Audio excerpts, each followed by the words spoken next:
And Andy, I'm an idiot. I can't remember in Reborn. Do I need to open mic to party or team for it to work for casting? Oh, okay. Okay, that's cool. That's good. So it's a good job you did that saying, because that confirms it. Right, so that's brilliant. In game, people did not. Level 1 Sunstrike somewhere. Why not 6.86? Oh, we just Sunstrike the base. I mean, I guess that's not too shabby, that is it?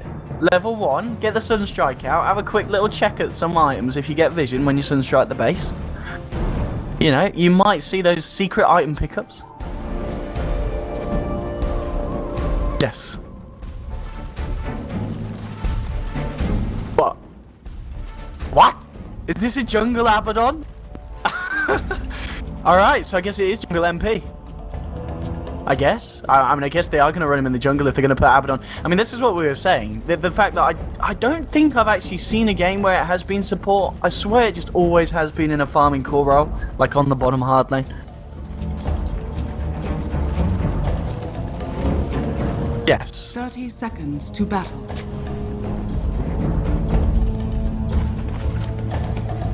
Oh, it's good. It is very good. Yeah.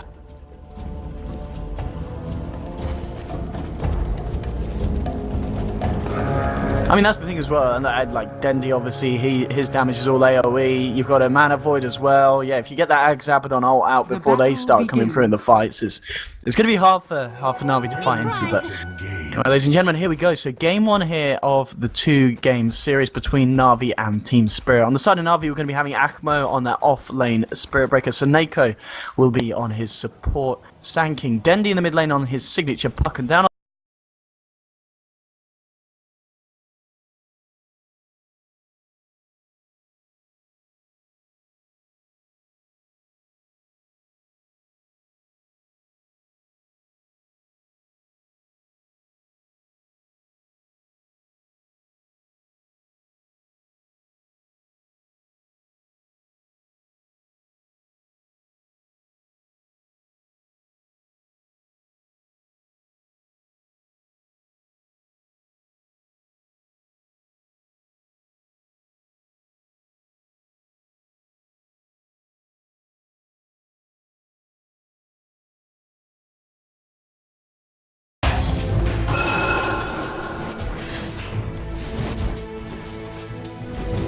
yeah, offlane MP, and so what's the Abaddon doing? He's been making these little side pulls on the offlane and mid lane. We're actually seeing it jump in, and Dendi, with the help of Soneko, getting first blood there, and Dendi just surviving. He's gonna salve up, and all right, we've got a Dendi puck game on our hands. Dire's middle tower is under attack.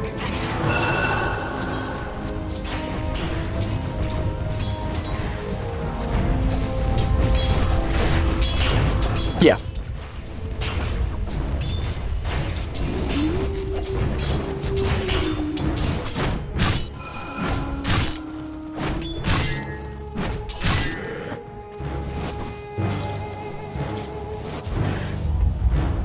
Yes, yeah.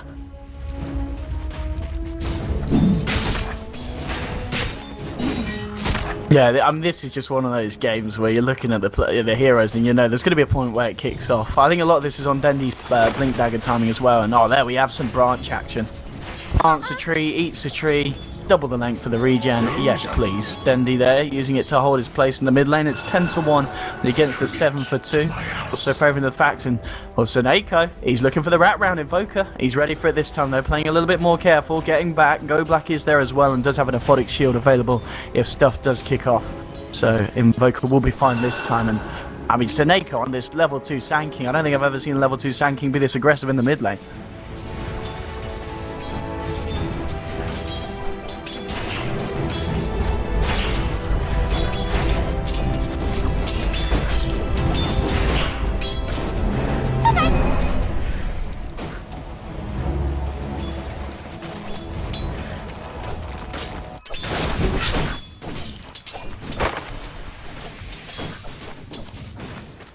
On top lane, looks like we've got a bit of action. Soneko again, my god, this man with his rotations. He's been an issue mid, and now he's been an issue top. He's got the body blocks on Dazzle, so the shallow grave, it really doesn't matter. One more right click will finish it. And Seneko, I mean, there's 2 kills on the board, and those 2 kills are entirely down to this man's positioning.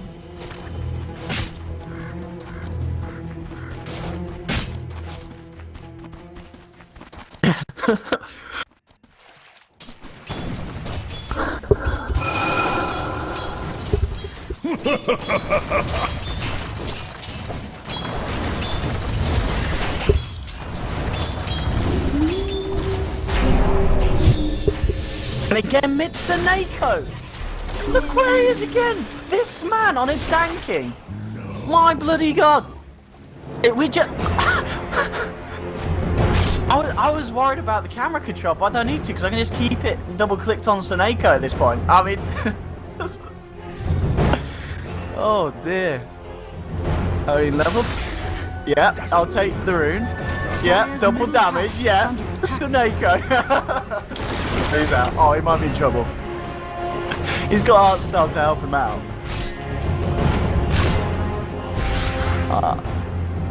I mean, the aquatic shield will kill him when it goes off. Oh! No! Seneko!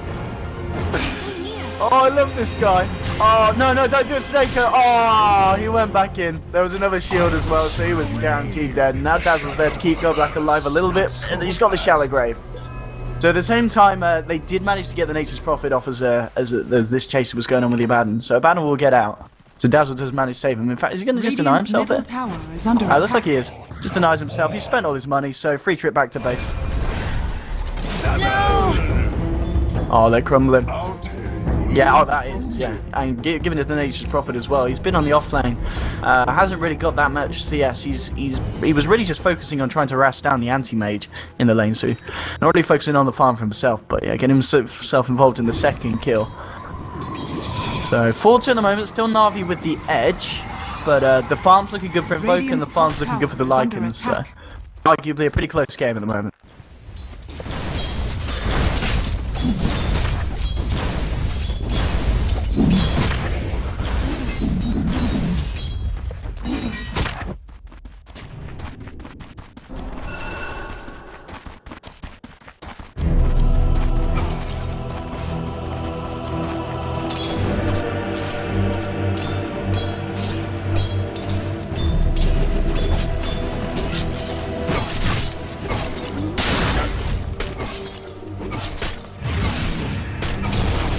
Look, bottom lane. They might just get this. Oh, he's not going to be able to go for it. Yeah. Swift comes the season.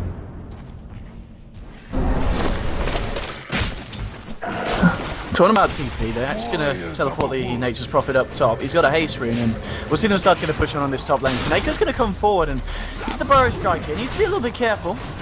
The sandstorm to duke this one off. But it looks like they'll lose a tower here. I don't think Navi can really stop this one. The pushing power, as we talked about in the draft, is pretty damn scary from Team Spirit. And yeah, they'll take the tier 1 here. And well, Aqua's got to be careful. He has a charge and he will get it off, yeah. Gets himself out of there. But this is pretty much Team Spirit's lineup coming into power, and pretty much what we'd expected. They'll just group up and just take down towers just like that.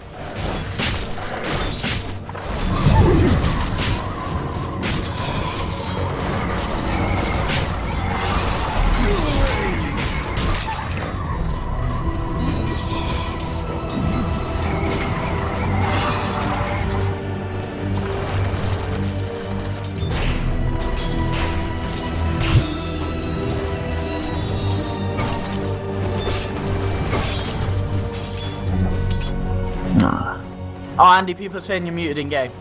Have you got? Yes. Yeah, mate. It's for team as well, because you can have either part of your team. You want open mic for team for casting. Okay. We're sorted. Maybe. Yeah. Okay. It's working. Okay. Yeah, now I see it actually going on. Okay. Cool. I just had the wrong box on. I had it for party, not team, because I'm a fool. There we go. We fixed it, guys. Yeah. That's my bad. Apologies to 5 minute in the past. But yeah, unfortunate. Unfortunate. But anyway, what's the plan here? Dendi. He's got 1200 gold on towards his Blink Dagger at the moment, so having a pretty strong performance. 37 CS up against the 45 for the Invoker, so Invoker is slightly ahead. I It's think to be that's to be happy expected with though. that. Like, this is Yeah. the X-Sword Invoker. You're not Yes, gonna yeah. outlast hit this. Alacrity is, like, unbelievably strong. Although with the new puck buffs, the early orbing and the cooldown itself is very nice for him too. So he can spam the wave a little bit more than he used to. I mean, do you think the fact that we're seeing more puckets is totally understandable? Like, has he been put in a position where he is now totally viable in the current meta? Or is it just the fact that there are still some players who are very good with it, and it's something that you still only expect to see certain people doing in competitive? I mean, there are a lot of heroes like that, but I think yeah. that it could be the case, you know, if you're really comfortable with something. I always say this all the time, actually, when people ask me, like, how do I climb MMR? Just play what you're really comfortable with. Because you can push the hero to its utmost, and you don't have to worry about, like, oh, this hero isn't in the meta, you know. I think it's fine, as long as you're comfortable with it. Yeah, and I mean, at the moment, Dendi, as we've said, with those early rotations for Seneko, he did have the start that he needed. Seneko himself, level 4 at the moment, and I think, as you were saying, this is one of the things about when you're playing the Sand King like this. He does need to kind of keep it going, unless he wants to start getting these stacks in the jungle made, and at the moment, no stacks have been created, so if he wants to sit back and farm, it's going to be a long time for the Blink. Team Spirit are going right for Roche. Like, with Sand King not having Epi yet, like, Seneko is taking farm priority now. Like, he's actually just going 2 lane. The problem is, without Epi, I don't think they actually have the damage to stop this Roshan. Because with Vlad's and Trees to tank, Navi can't actually contest. And they're going to There's do way too much stuff in the pit. It's gonna die. pretty quick as well, yeah, considering what they've got on under their belts, Team Spirit. So yeah, I think, as you said, this is going to be easy Roche, and maybe Navi just have to have kind of accepted that. And when they kind of came into the drafting and saw what Team Spirit had, they knew that they were dire side, they knew that they're going to be able to do this, and they will indeed. They'll get themselves Roche and Invoker picking up the Aegis. And of course, he's got the Midas here at the moment and a fair bit of gold on top. We'll actually switch over to net worth. He should be higher than. Dendi is still level and just ahead, in fact. Lead at the moment is Lycan with his farm, with the pushing, with the tower, with the Roshan. 500 ahead of Ditchara's Anti-Mage. But Anti-Mage at the moment, Perseverance at 1100 gold, should still be a pretty good timing on the Battle Fury, unless Team Spirit are able to take him down. And Team Spirit, they just group up and they're going to power down the bottom lane and look to take a tier 1, and again, nothing really that Navi are going to be able to do to stop this. Ditchara just having a bit of fun in the jungle there with the Invoker. But space is created here for the push to get on, and Team Spirit will take the tower. Yeah, this is the Team Spirit lineup being showcased in its full power here. There's actually nothing that Navi can do about their 5-men right now. They literally need blinks. If they don't have blink on Sand King and Puck, the defense is impossible. So they're even bringing Ditchara to middle lane, saying, okay, you need to help us push, because Team Spirit pushed so fast that there's no way we can make a trade worth it like this. We just have to Yeah, they're going again. I mean, do you just Okay. accept that you're going to lose your tier 2s as well in this game very Yeah, early you on? actually can't fight this. Like, Dendi's here because he's the only person who can spam without putting himself in harm's way. We talked about how Team Spirit have really bad catch. So he's actually the only person who can sit in lane They're going to go again. and whittle the wave down. Yeah, they don't have to stop, Owen. This is Dazzle, Abba, Nature's Prophet, Lycan, X-Sword Invoker. Like, Is this where we're at again in Dota? Back to this point where you just power down lanes and win game? yeah, I actually think that this is just gonna be Rex, because they already go. And Artstyle. And Artstyle said, yeah, okay. Oh, it's a big dream. Cold raining rips onto 4 as well. The Mana Boy comes through. Got burst down Invoker, but he's got the Aegis. Over the Shallow Grave, keeping the Lycan alive here. He's still hitting away at the tower. Invoker now back for round 2. Gets the Forge Spirits out again. The Bash coming out from Akmo, beginning to force them back out. So we saw the ults come into play there. The Mana Void. They want to do this though. A bit. They burned Glyph. They burned Glyph, so they have to go. Like, this could actually just be Rax if Navi aren't careful. I mean, I don't know, they used everything there, and Seneko didn't even skill ulti, so he doesn't have Epicenter. Without Epicenter coil down, they only got the Aegis. Yeah, that's just building's dead. They can just run now. They don't have to stay. But Navi are gonna try to make it worth it. Can they even kill Ramses? He's just gonna turn and slap them. Oh my god, the amp dot. Oh god, they had Weave on. They had Weave on, Owen. Why would they try? Oh dear. Okay, so Navi were in a position where they thought, okay, we can lose the Rax maybe, but if we don't get any kills out of this, then we are like totally screwed. So they're in the position where they feel, okay, we need to fight. in return because they saw Team Spirit trying to like run away, and then they forgot that there was Weave, and they pretty much got owned by a Dazzle heal and a Lycan. Oh so. man, I mean, That's a pretty can huge blow. Navi still win a game like this, where there's just so much momentum in the hands of Team Spirit at this point? I guess it seems like one of those games where they're just kind of counting on Team Spirit to cock up, really. Yeah, it's possible, but it's very unlikely, I feel. Just because the item timings are a little bit low. Like, on the bright side, they have the tier 1 mid. That's actually a fairly big deal. One lane being dead when you have AM close to Battle Fury is not the end of the game.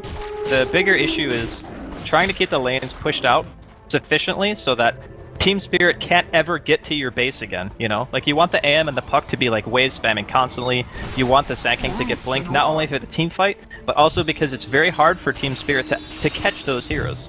So Sand King's in one lane, Puck's in one lane, AM's in one lane. You have no Blink Initiator, you have no Orchid, you have, like... You really have no way of killing those heroes, and I think that's what Navi were banking on, is making it to that stage where they could get away with pushing out lanes forever, and they would win that game. But Team Spirit are just hitting their timing too quickly.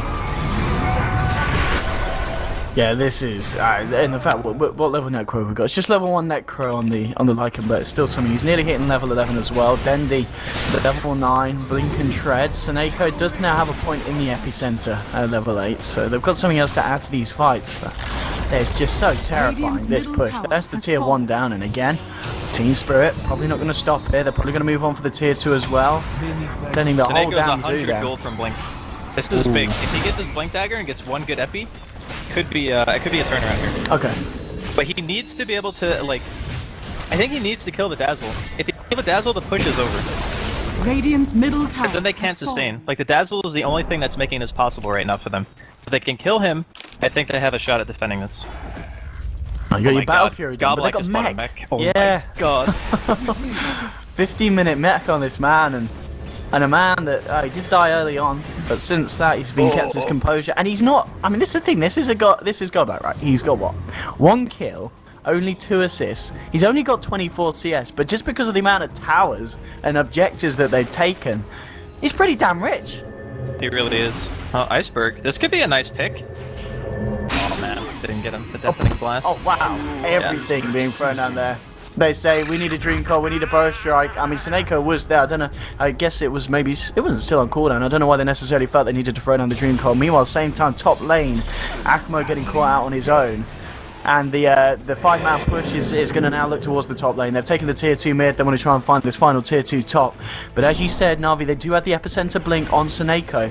Maybe that's what's going to be able to turn around. They're going to go straight for it here. Epicenter, straight in with the Waning Rift as well. The Burrow Strike on the nice freeze grip. I don't always want to fly, stopping the Dazzle from doing anything. Dazzle's going to go down, but they've lost it, Chara. And Team Spirit is just turning and fighting. Ramses running down Arsenal. The damage is too much. Bane's going to fall here. Seneko hiding and blinking out in the tree line. Dendi himself got to blink away and get himself out there with the illusory orb. And again, it's a nice combo, but you're only killing the goddamn Dazzle. Well, it would be okay just killing the Dazzle if they didn't lose their AM. Like, I would even say trading 1-for-1 like Bane for Dazzle is amazing for Navi, because again, he's the one who sustains the push. He's the guy who throws out the healing wave on the Treants and the Wolves to keep them alive. Because if they didn't have that, then between Sandstorm and just Orb Spam, I think they could defend their towers, and look, it's just being showcased now. With no Dazzle to keep the wave alive, like, Team Spirit can't actually breach the high ground. I think they're going to be more comfortable just waiting for Always Want to Fly to come back, a lane pushed in, wait for the next Roshan, and just play it safe. And I think, wait, what's that? That is, so now they've got level 3 Necro on both the Invoker and the Lycan. I mean, I'm not saying it's great, Owen. I'm just trying to find a little bit of happiness for Navi, because killing the Dazzle was a good play. It's just, the trade was too heavy. Like, you can't lose a core for a support, no matter what the position you're in, right? Like, you never want to make that trade. Okay, Burrow Strike. There's no FP and they know it. They only have coil. Seconds. Oh, this is a little You bit can't charge the ABBA? What's happening right now? Alright, I think he's dead. I mean, Meg's been popped, Akmo, he's been popped. And look at this. It's just game over, man. There's actually just no way they can fight I this. think you just rethink your life priorities now if you're Navi and say, right, we can't let Team Spirit do this because it wins games in 18 minutes. They had a very fragile lineup. Like, you can see where Artstyle's coming from with his opening draft. as soon as they open with Invoker Dazzle, art style already assumes that there's 5-man potential there. Just GG. Yeah. I mean, GG. exactly, Yeah. it's GG. They can't do anything about it. But as I was saying, it's like you open up Invoker Dazzle, and then you want something to be able to contest lanes to delay the 5-man, and then you want something that can teamfight, is his mentality. So he picks Bane for lane dominance, and then he picks Sand King for teamfight. And unfortunately for Seneko, even though he had like a pretty good early game, I think he actually just spent too much time doing things, like, he wasn't greedy enough. Like, if he had a blink maybe a couple of minutes sooner, had an Epi at level 6 when they were pushing the high ground bottom, maybe, you know, maybe they kill the Dazzle and stop that push, you don't know. But their lineup was very fragile from the get-go, and I think that Navi would have had to have outplayed severely to win this game. Absolutely.